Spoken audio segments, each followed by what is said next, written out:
Hi guys, ang aga pa, wala pang tao dito. Wala pa kasi alas 10. Mag-alas 10 pa lang. It's only 11 o'clock. Ay, no. Magti 10 o'clock pa lang at may inaantay ako hanggang 11. So, isang oras pa ako dito. Parang, ilang oras pa ako magtatambay dito guys. Kasi may pinapapick up sa akin si Indonesian yung ano daw, yung order daw niya sa Taobao na bag. So, sabi ko, sige na nga. Para magtambay muna ako dito. Wala din lang naman akong gagawin sa bahay. So, sabi ko, sige, antayin ko na lang. Pero 11 pa yun na, isang oras pa mahigit. So, okay lang yun, di ba? Kasi kawawa naman siya, eh, babalik na ulit sa China. So, hindi niya mapipick up yung kanyang order sa Taobao, guys. So, kailangan ko nang pick upin ngayon. Sabi niya sa akin. Kasi nung isang araw pa daw yun. Hindi nga lang niya makuha-kuha kasi nga nasa China. So, ngayon, nandito ako, lumabas ako. Minute ko silang dalawa ni Lola. Nakiusap siya na kunin ko na lang daw yung order niya at kung pwede ay antayin ko na lang hanggang 11:30 gano'n.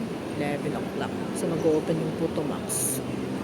Eh, naka-close pa kasi mag-aalas 10 pa nga lang. 9:30 kami nagkita. Saglit lang yung oras.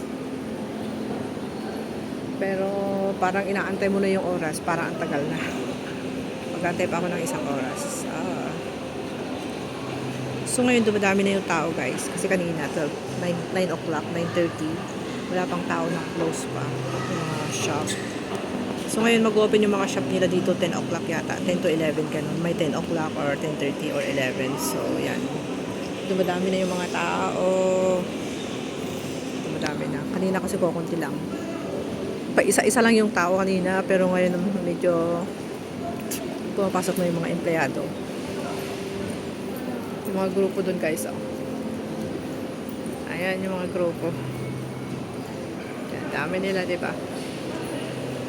It's festival walk. Nandito tayo ngayon sa festival walk, guys. Ayan. Kung gusto nyong kumain ng gusto nyong magkape o kaya kumain ng cake, ayan, kayo sa uba.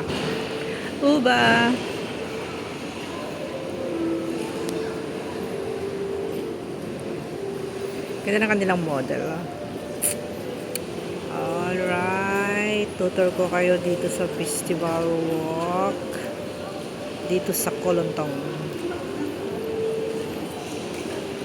Ganda rin dito guys pag Sunday, ang daming tao.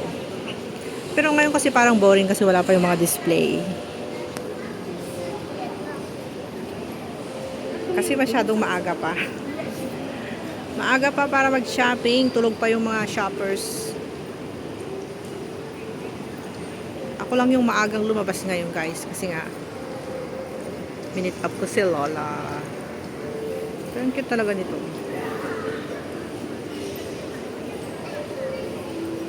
Tignan natin yung kanilang meal. Wow.